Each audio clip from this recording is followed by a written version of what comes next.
జై Sriram. Welcome to Divyasri kitchen. ఈరోజు vlog ఏంటి అంటే నార్మల్ వ్లాగ్ అనమాట. డే రొటీన్‌లో జరిగే కొన్ని విషయాలు మీతో షేర్ చేసుకుందాం అనుకుంటున్నాను. అండ్ అలాగే ఈరోజు అసలు ఒక విషయం మిమ్మల్ని అందరిని అడగాలనుకుంటున్నాను. ఏంటి అంటే అంతకంటే ముందు ఎవరైనా ఫస్ట్ టైం గనక నా ఛానల్ చూసినట్లయితే లైక్ చేసి సబ్స్క్రైబ్ అవ్వండి. అండ్ ఆ విషయం ఏంటి అంటే శంకు పూలు ఉంటాయి కదా!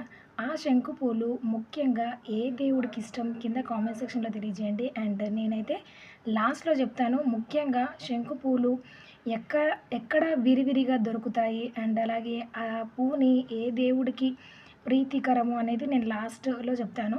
అండ్ ఇంకో విషయం ఏంటి అంటే మాట ఎంత ముఖ్యం అంటే కొన్ని కొన్ని సార్లు ఒక మాట వల్ల మనిషి ప్రాణం నిలబడుతుంది. కొన్ని కొన్ని సార్లు అదే మాట వల్ల మనిషి ప్రాణం పోతుంది అంటే ఏమో అనుకున్నాను గానీ నిజంగా అండి మాటకు అంత గొప్ప శక్తి ఉంది. కాబట్టి అలాంటి మాటల్ని మనము వీలైనంత తక్కువగా మాట్లాడితే మంచిదేమో అని నా ఉద్దేశం. అండ్ పెద్దవాళ్ళు చెప్పింది గూడా అదే గదా! మనం మాట్లాడే మాట వల్ల అయ్యే పని అంటే ఏదన్నా పని జరగాల్సింది సఫలం అయ్యే విధంగా ఉండాలి మనం మాట్లాడే మాట. అంతే తప్ప అన్యమైనవి, పనికిరానివి, అనవసరమైనవి మాట్లాడితే లేనిపోని గొడవలు, మనస్పర్ధలు తప్ప ఇంకేం ఉండదు. అండ్ ఇట్లా మాటలు ఆచితూచి మాట్లాడాలి అనడానికి సంస్కృతంలో ఒక చిన్న శ్లోకం ఉంది. అవిచార్య నవ్యక్తం వ్యక్తం సువిచారితం కించిత తత్ర తైన వక్తవ్యం యత్రోక్తం సఫలం లభేత్. అంటే మాట్లాడే మాట ఆచితూచి మాట్లాడడం, మనం మాట్లాడే మాట వల్ల జరగాల్సిన పని జరగడం, అట్లాంటివి తప్పించి మిగతావి వాటికి చోటు లేకుండా ఎంత తక్కువ వీలైతే అంత తక్కువ మాట్లాడాలి అని నాకు తెలిసిన అర్థం నేను చెప్తున్నాను. కానీ యాక్చువల్‌గా ఆ లైన్‌కి ఉన్న అర్థం ఏంటి అంటే నువ్వు మాట్లాడే ప్రతి మాట జరగాల్సిన పని జరగడానికి, ఏదన్నా మంచి చేయడానికి తప్ప అన్యమైనవి మాట్లాడొద్దు అనే అర్థం ఉందనమాట. సంస్కృతంలో ఇదొక చిన్న శ్లోకం. అంత వాల్యుబుల్ మాటల్ని వృధాగా మాట్లాడొద్దు అనేది నా ఉద్దేశం అనమాట. ఈ ఇదే టాపిక్ మీద మనకి అరుణాచలంలో ఒక పెద్ద మహానుభావుడే ఉదాహరణగా మన కళ్ళకు కట్టినట్టుగా కనిపిస్తూ ఉంటారనమాట. ఎవరో కాదు, రమణ మహర్షి. అసలు రమణ మహర్షి తనకి 19వ సంవత్సరంలో కలిగిన జ్ఞానాన్ని ఆయన పోయేంత వరకును అదే మెయింటైన్ చేస్తూ వచ్చారనమాట. అసలు మాట్లాడటం అనేది ఉండకపోయేదనమాట. ఎవరో తనకు సన్నిహితులు అనేవాళ్ళు కూడా కాదు, తన దగ్గర ఉండే వాళ్ళతోటి ఏదో ఒక సందర్భంలో తప్పించి చాలా వరకు ఆయన మౌనంగానే ఉండేటోడనమాట. మన రమణులు. అంతటి గొప్ప రమణులను చూసి మనం నేర్చుకోవాల్సిందేంటి? నా ఉద్దేశం మాట్లాడకుండా ఉండాలని కాదు. మాట్లాడుతున్న మాటని కొంచెం ముందు వెనక అవసరమా? అవసరం లేదా? దీనివల్ల వచ్చేదేంటి? పోయేదేంటి? అని ఒక్కసారి విచారించి మాట్లాడితే మంచిదేమో అని నా ఉద్దేశం. బై మిస్టేక్‌లో, పొరపాటున, ఆవేశంలో, బాధతోనో ఏదో ఓ రకంగా మనం ఒక మాట అన్నామనుకోండి, ఆ మాటకి మనం జీవితాంతం కట్టుబడి ఉండాల్సిన సిట్యుయేషన్స్ చాలా ఉంటాయన్నమాట. అట్లాంటి మాట ఎంత జాగ్రత్తగా, ఎంత పొదుపుగా వాడాలి, అంతే కదా! ఏమైనా తప్పుగా మాట్లాడితే మాత్రం కామెంట్ సెక్షన్‌లో చెప్పండి. నేను దాన్ని సరిచేసుకుంటాను. ఇది నా ఉద్దేశం, నా వ్యక్తిగత అభిప్రాయం అనమాట. ఎవరిని కించపరుస్తున్నట్టు కాదు, ఎవరిని ఒక వేలు పెట్టి చూపిస్తున్నట్టు కాదు అనిపించిందనమాట. అప్పుడప్పుడు వీడియో ఎడిటింగ్ చేసేటప్పుడు నాకే అనిపిస్తూ ఉంటుంది. ఏంటి ఇంకేం మాటలు దొరకట్లేవు, ఏం చెప్పాలి ఇక్కడ అని అనిపిస్తూ ఉంటుంది. అదే అనవసరమైన టాపిక్ చెప్పాలి అంటే మనకి మాటలు దొరకొద్దు. అవసరమైంది చెప్పాలి అంటే వెనక ముందు తడుముకోకుండా చెప్పగలిగే సామర్థ్యాన్ని మనం పొందాలనమాట. అందుకే మనకు చేతనైనంత వరకు భగవద్గీతలో, రామాయణాలో, భారతాలో, భాగవతాలో ఏదో ఒకటి చదువుతూ ఉండాలి. వీలున్న అప్పుడల్లా. ఎంతసేపు ఫోన్ పట్టుకొని వాళ్ళతో వీళ్ళతో కబుర్లు చెప్తే ఏమొస్తుంది చెప్పండి? టైం వేస్ట్ అండ్ పని వేస్ట్ అండ్ వాక్ వేస్ట్. దానివల్ల మేబీ ఫ్యూచర్లో ఏమన్నా మనస్పర్ధలు కూడా వచ్చే అవకాశాలు ఉంటాయి. కాబట్టి వీలైనంత తక్కువ మాట్లాడితే మంచిదని నా అభిప్రాయం అనమాట. అండ్ ఇట్లా నా డైలీ రొటీన్ కంప్లీట్ చేసేసుకొని నా గడప కాడ ముగ్గు వేసేసుకొని దేవుడి కాడ దీపారాధన చేసిన అనమాట. నాకు ఈ ఆలోచన ఎందుకు వచ్చింది అంటే ఈ శంకు పూలు ఏ దేవుడికి ప్రీతి అని ఈరోజు తెంపుతున్నప్పుడు అనిపించింది అనమాట. నేను ఎన్ని రోజులు శివుడికి చాలా ఇష్టం అనుకున్నాను కానీ శివుడి కంటే కూడా ఇంకొక దైవానికి ఎక్కువగా పెడుతూ ఉంటారంట. ఆ దైవం ఎవరో, ఆ స్వామి ఎవరో కింద కామెంట్ సెక్షన్‌లో తెలియజేయండి. అండ్ ఇక్కడైతే నేను కాకరకాయ ఫ్రై చేస్తున్నాను. ఇంట్లో రొటీన్ పనులు కంప్లీట్ అయిపోయిన తర్వాత, దేవుడికి దీపారాధన అయిపోయిన తర్వాత నెక్స్ట్ ఏంటి వంటే కదా! వండుకున్నామా, తిన్నామా అనేటట్టుగా ఈరోజు కాకరకాయ ఫ్రై చేస్తున్నాను. ఎంత బాగా కుదిరిందంటే నేనైతే రెగ్యులర్‌గా ఇట్లనే చేస్తూ ఉంటాను. ఫస్ట్ కాకరకాయను కొంచెం ఉప్పు, పసుపేసి అందులో చేదు అండ్ పచ్చి వాసన పోయేంత వరకు వేయించిన తర్వాత సరిపడా ఉల్లిపాయలు కట్ చేసుకొని ఆ కాకరకాయలు దాంట్లోనే వేసి మళ్ళీ లో ఫ్లేమ్‌లో వేయిస్తూ ఉంటాననమాట. కాకరకాయలో ఉల్లిపాయ బాగా వేగిపోతది. అండ్ ఇప్పుడు ఇక్కడ ఒక బౌల్ తీసుకొని లేదంటే మిక్సీ తీసుకున్నా పర్లేదు. పచ్చి జీలకర్ర, కారం, ఉప్పు, ధనియా పొడి అండ్ దీంతో పాటు వెల్లుల్లి నేనిక్కడ ఒక పౌడర్ ఏసాననమాట. ఆ పౌడర్ ఏంటి అంటే ఐసల కారం పొడి. అది ఎలా చేసుకోవాలో కూడా మన ఛానల్‌లో ఉంది. ఒకసారి వెళ్లి చూడండి. లింక్ డిస్క్రిప్షన్‌లో కూడా ఇస్తా. ఆ కారము ఎంత ఫ్లేవర్‌గా, ఎంత టేస్టీగా ఉంటదంటే ఇట్లా ఫ్రైలు చేసుకున్నప్పుడు వేసుకున్నారనుకోండి, తినేదానికంటే ఇంకొక ముద్ద ఎక్కువ తింటారనమాట. పర్టిక్యులర్‌గా ఫ్రై చేసినప్పుడు వేడి వేడి అన్నంలో కొంచెం ఐసల కారం వేసుకొని, కొంచెం నూనె ఏసుకొని తిన్నారనుకోండి, ఆహా! ఇంకా సూపర్ అనమాట. నాకైతే కాకరకాయ ఇంత అంటే ఇంత కూడా చేదు లేకుండా చాలా అంటే చాలా టేస్టీగా ఉంది. పిల్లలు కూడా వాళ్ళ కళ్ళు మూసి పెట్టారనుకోండి, అది కాకరకాయ అనే ఫీల్ కూడా అవ్వరనమాట. అంత టేస్టీగా ఉంటది. ఒకసారి ట్రై చేసి చూడండి. నాకు తెలిసి ఈ కాకరకాయకి అంత టేస్ట్ ఐసల కారం వల్ల వచ్చిందని నా ఉద్దేశం. ఒకసారి ఆ కారం పొడి కొట్టి పెట్టుకున్నారనుకోండి బాక్స్‌లో, ఇట్లాగా ఫాస్ట్‌గా వంటలు చేసేటప్పుడు టేస్ట్ మిస్ అవ్వకుండా ఉంటదనమాట. ఇట్లాంటి సీక్రెట్ ఇంగ్రీడియెంట్స్ మనము చేసి పెట్టుకుంటే. అండ్ ఈరోజు మేము ఒక ప్లేస్‌కెళ్ళామనమాట. అదేంటో కాదు డబుల్ బెడ్‌రూమ్ ఇల్లనమాట. మాకైతే డబుల్ బెడ్‌రూమ్ ఇల్లు వచ్చేసింది. ఫుల్ హ్యాపీ అసలు.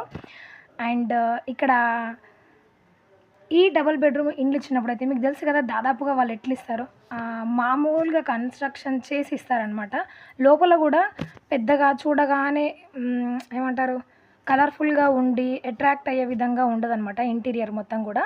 దాన్ని ఇలా ఉన్న ఇంటిని మొత్తం కూడా మేము ఎలా మార్చామంటే కొంచెం మా అమౌంట్ తోటి మేము మాకు నచ్చిన విధంగా లోపల మొత్తం మార్చేసుకున్నామనమాట. అండ్ ఇది యాక్చువల్‌గా చెప్పాలంటే నాకొచ్చిన ఇల్లు ఏం కాదు. మా ఫ్రెండ్‌కొచ్చిన ఇల్లు అనమాట. వాళ్ళకు వచ్చిన ఇలాంటి డబుల్ బెడ్‌రూమ్ ఇల్లుని వాళ్ళు మొత్తం వాళ్ళ ఉండడానికి వీలుగా వాళ్ళకి కన్వీనియంట్‌గా ఇల్లుని మొత్తం మార్చేశారు. అసలు ఎంత బాగా అనిపించిందంటే నాకు చూస్తుంటే అసలు 2 కళ్ళు సరిపోలే. అసలు ఇది డబుల్ బెడ్‌రూమ్ ఇల్లేనా అనిపించిందనమాట. వాళ్ళు అంతగా మార్చేసుకున్నారు. చూడండి మొత్తం ఇల్లంతా మారిపోయిన తర్వాత ఇలా ఉందనమాట. కింద టైల్స్ గానివ్వండి, హాల్‌లో ఉన్న ఈ డెకరేట్ సెల్ఫ్‌లు గానివ్వండి, పెయింట్ గానివ్వండి అండ్ ఇక్కడ 2 వాష్‌రూమ్‌లు వచ్చాయన్నమాట. ఒకటి వెస్టర్న్ అండ్ అలాగే ఇండియన్‌ది. బాత్రూమ్ కూడా చాలా నీట్‌గా టైల్స్ తోటి వాళ్ళకి నచ్చినట్టుగా వాళ్ళ ఏమంటారు బడ్జెట్‌లో చాలా బాగా డిజైన్ చేసుకున్నారు. నాకైతే చాలా అంటే చాలా బాగా నచ్చింది. ఫస్ట్ టైం అసలు చూస్తూ ఉంటే అసలు ఇవి డబుల్ బెడ్‌రూమ్ ఇల్లేనా అనిపించింది. ఒక్కసారి లోపలికి వెళ్తే అంత బాగా అనిపించింది. అండ్ మన చేతిలో ఉన్న గొప్పతనం అదే కదా! ఎలా ఉన్నదాన్నైనా కూడా మనకు నచ్చినట్టుగా మన బడ్జెట్‌లో మనము క్రియేట్ చేసుకోవచ్చు దాన్ని. అంటే బడ్జెట్‌లోనే అట్లా క్రియేట్ చేసుకోవచ్చనమాట. మా ఫ్రెండ్ అయితే చాలా అంటే చాలా బాగా డిజైన్ చేసుకుంది ఆ ఇంటిని. నాకు చూస్తుంటే 2 కళ్ళు సరిపోవట్లేవు. ఒక్కొక్కసారి ఆ ఇంట్లోకించి బయటికి రావాలి అనిపించలేదు. అంతగా నచ్చింది నాకు. అసలు అంతగా నచ్చడానికి ఏంటి అంటే కారణము డబుల్ బెడ్‌రూమ్ ఇల్లుని కూడా ఇంత బాగా ఎట్లా డిజైన్ చేసుకుందా అని వాళ్ళు ఓన్లీ రూములు, డోర్లు, గోడలు మాత్రం కట్టిచ్చారనమాట. మిగతాది మొత్తం కూడా వాళ్ళు చేసుకుందే.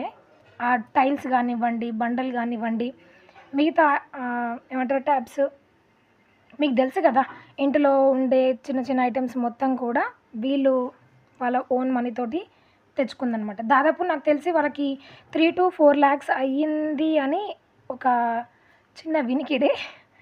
అండ్ మొత్తానికైతే ఇల్లయితే నాకు బాగా నచ్చింది. ఆ ఇంట్లోకించి రాబుద్ది గాక వచ్చినానమాట. అండ్ షాప్‌కి రాగానే ఒక ప్లెయిన్ శారీనైతే నేను ఇట్లా డిజైనర్ శారీ లాగా చేద్దాం అనుకుంటున్నాను. అండ్ ఇది వచ్చేసి కట్ వర్క్ లేస్ అనమాట. Silver colour. అండ్ శారీ మీద మనకి సన్నటి లైన్స్ ఉన్నాయి సిల్వర్ జరీతోటి.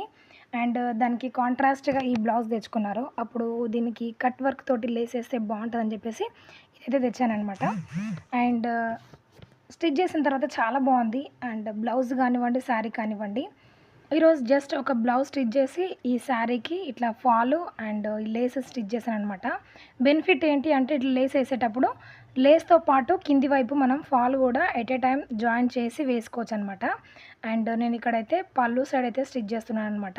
ఈ కట్ వర్క్ వచ్చినప్పుడు ఏం చేయాలంటే మొత్తము క్లాత్ పైన పెట్టి స్టిచ్ చేయొద్దనమాట. మీకు వీడియోలో చూపిస్తున్నట్టుగా ఓన్లీ ఎడ్జులు మాత్రమే స్టిచ్ చేయాలి. మనకి ఆ కట్ వర్క్ వచ్చిన భాగాన్ని కింది వైపు ఉంచేసి ఆ పైన అటువైపు ఇటువైపు అయితే మనం స్టిచ్ చేసుకోవాలి. ఫస్ట్ నేనైతే కట్ వర్క్ స్టార్టింగ్లో వచ్చే ఇటువైపు మాత్రం నేను కుట్టు వేస్తున్నాను. కుట్టడం ఈజీ అనుకుంటాం, ఓన్లీ లేసే కదా అటువైపు ఇటువైపు 2 స్టిచ్లు వేస్తే అయిపోతుంది అనుకుంటారు, కానీ దేనికి ఉండే రిస్క్ దానికి ఉంటుంది అనమాట. అండ్ లేస్ వేసేటప్పుడు ఏంటి అంటే మనకి మూలలు తిరిగేటప్పుడు కట్ చేస్తూ ఉంటాం కదా, అట్లా కట్ చేస్తే అక్కడ రాను రాను వాష్ చేసినప్పుడల్లా పోగులు పోతూ ఉంటాయి. కాబట్టి నేను అట్లా కట్ చెయ్యను. ఏ లేస్ వేసినా కూడా దాన్ని ఫోల్డ్ చేస్తాను అనమాట. ఆ మూల తిరిగే కాడ జస్ట్ చిన్నగా ఒక ఫోల్డింగ్ ఇచ్చేస్తే ఇటువైపు అటువైపు ముడతలు ఏం రాకుండా మనం స్టిచ్ చేసుకోవచ్చు. అది ఎట్లా చేసుకోవాలో నేను ఇక్కడ చూపిస్తాను చూడండి.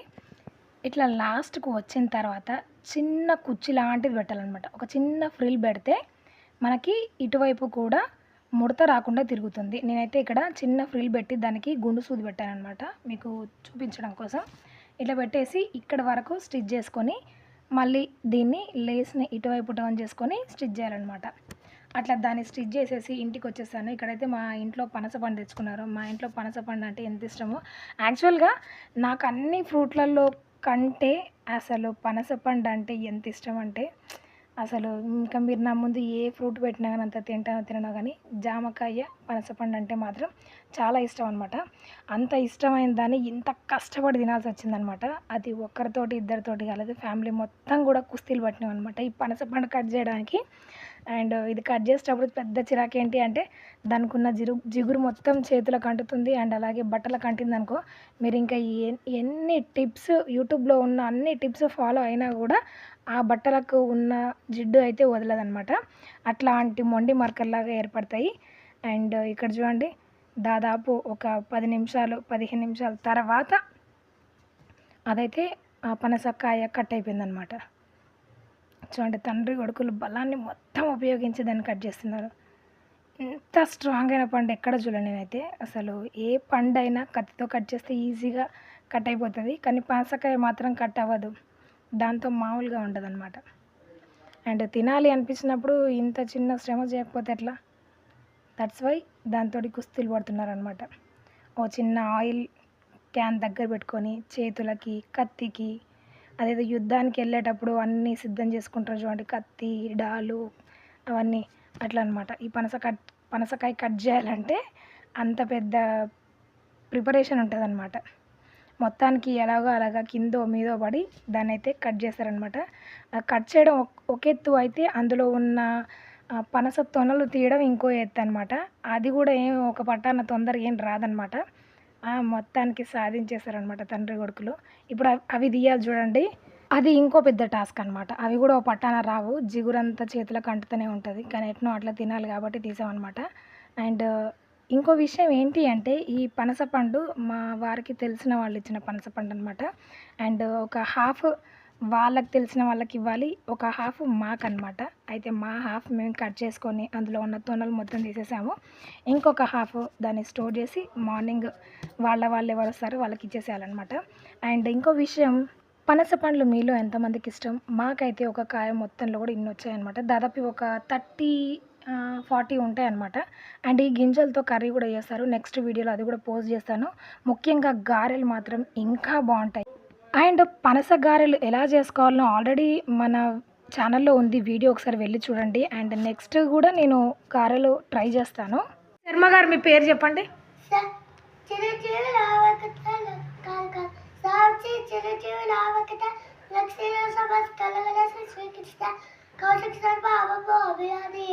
అభివాదయే. ఇప్పుడు మీరు చేసే మంత్రం చెప్పండి.